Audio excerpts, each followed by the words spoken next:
Pelosi vows the U.S. won't abandon Taiwan. China imposes trade restrictions on Taiwan as Pelosi visits. White House will manage what Beijing chooses to do. Chinese warships and warplanes squeeze the median line. Pelosi says Taiwan is one of world's freest societies. EU urges dialogue to reduce risk amid Taiwan tensions. German FM Baerbock pledges support to Taiwan. 708,000 watchers tracking Pelosi's flight to Taiwan.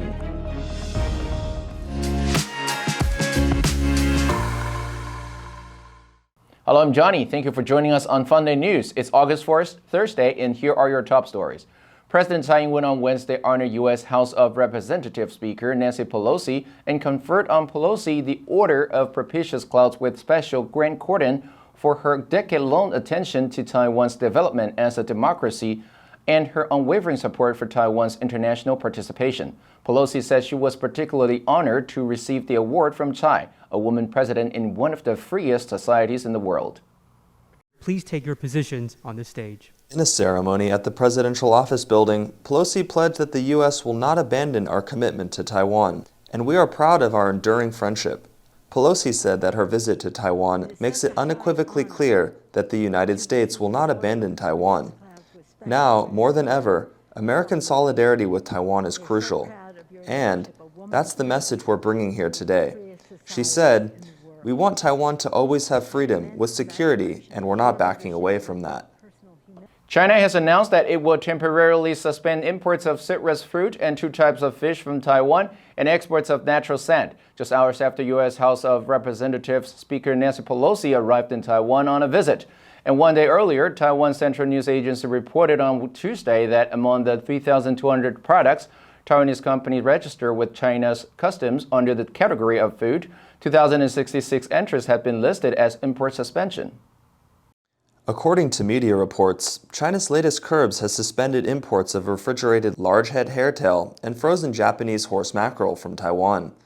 The Central News Agency reported on Monday night that China's Customs Bureau imposed temporary import bans on products from over 100 Taiwanese food manufacturers, including the well-known brands Aimei Foods, Weichuan, and Kuai Kuai. In recent months, China has already suspended the import of a slew of items, including grouper fish, pineapples, and sugar apples from Taiwan. The White House on Tuesday said the United States does not want a crisis and is prepared to manage what Beijing chooses to do as House Speaker Pelosi arrived in Taiwan. White House National Security Council Coordinator for Strategic Communications John Kirby said Tuesday that even before Pelosi's visit, China positioned itself to take further steps, and we expect that they will continue to react over a long-term horizon. Kirby said the United States will not seek and does not want a crisis. Now on Taiwan, because I know that's on everybody's mind today. Kirby stressed that there is no reason for China to take Pelosi's perfectly legitimate and consistent travel and turn it into some pretext for amping up the tensions of creating some sort of crisis of conflict. He said, "We do support Taiwan's self-defense in keeping in line with the Taiwan Relations Act.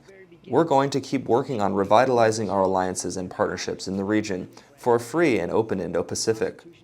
We are prepared to manage what Beijing chooses to do. At the same time, we will not engage in saber-rattling." Reuters reported several Chinese warplanes flew close to the median line dividing the Taiwan Strait Tuesday morning, and several Chinese warships had remained close to the unofficial dividing line since Monday. The source said both Chinese warships and aircraft squeezed the median line on Tuesday morning, a move that person described as very provocative. Central News Agency reported August 2nd, Taiwan's Defense Ministry had reinforced its combat alertness level from Tuesday morning to Thursday noon. The source said that the Chinese aircraft repeatedly conducted tactical moves of briefly touching the median line and circling back to the other side of the strait on Tuesday morning. Taiwanese aircraft were on standby nearby. CNA said that the alertness level of Taiwan's armed forces is roughly categorized into peacetime and wartime, and at the moment the level stayed at peacetime, but it would be appropriately adjusted according to the level of threat. Neither side's aircraft normally cross the median line.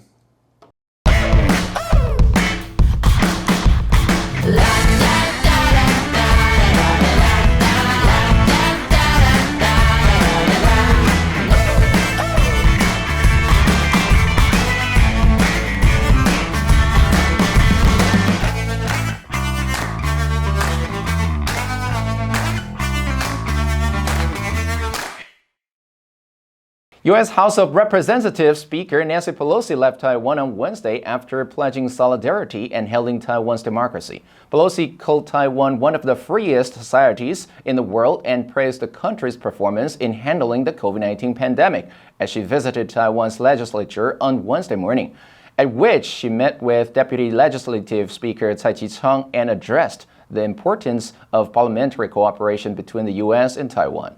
During her 19-hour stay in Taipei, Pelosi met with President Tsai, visited the legislature, had a meeting with Taiwan lawmakers, and attended a government luncheon. She also visited the White Terror Memorial Park, where she met with human rights activists. According to her Twitter, she spoke virtually with Legislative UN President Yu Si-kun and wished him a speedy recovery. She also tweeted, "We reiterated our ironclad support for Taiwan's democracy."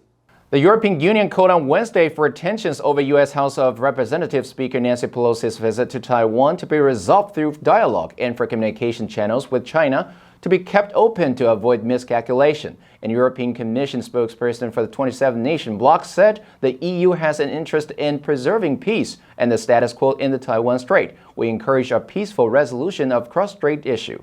The European Commission spokesperson said the EU had a clear one China policy, recognizing the government of the People's Republic of China as the sole legal government of China, while also pursuing friendly relations and close cooperation with Taiwan. The spokesperson also said, "We encourage a peaceful resolution of cross-strait issues. Tensions should be resolved through dialogue. Appropriate channels of communication should be maintained to reduce risks of miscalculation." Germany's Foreign Minister Annalena Baerbock has warned China against escalating tensions with Taiwan and has expressed support for the island nation. Baerbock said, "We do not accept when international law is broken and a powerful neighbor attacks a smaller neighbor in violation of international law. And that, of course, also applies to China. In view of the brutal Russian war of aggression against Ukraine, it is important to make it clear that the international community does not accept such behavior." German media outlet Spiegel reported that as tensions had recently risen over U.S. House Speaker Nancy Pelosi's visit to Taiwan, Beijing had threatened the U.S. with repercussions. In a speech at a UN conference, Baerbock condemned Beijing's violation of international law due to its threatening of the U.S. and Taiwan. The comments sparked fury in China, prompting the foreign ministry to lodge serious representations with the German ambassador in Beijing. The plane tracking website FlightRadar24 that offers live updates about planes in the air stopped working briefly on Tuesday when over 345,000 people were tracking the flight of a U.S. Air Force plane carrying Pelosi en route from Kuala Lumpur, Malaysia to Taipei City, Taiwan. FlightRadar24 said on Twitter at 9:21 p.m. August 2nd that there was unprecedented sustained tracking interest in SPAR 19, the call sign of the U.S. Air Force plane. According to the site, the total tally tracking the flight was 708,000. The prospect of Pelosi going to Taipei, which was the highest profile visit by an elected U.S. official in 25 years, triggered more than 300,000 pairs of eyes around the world on SPAR 19. After the brief outage, when the plane entered Taiwan's airspace, FlightRadar24 said 632,000 people were watching. FlightRadar24 later said in a statement that SPAR 19 was the most tracked live flight in the site's history by the time it landed. It was being watched by over 708,000 people. And that's all the time we have for today. Thank you for joining us on FUNDAY News. Let's make every day a fun day. I'm Johnny Wu, your host. I'll see you next time.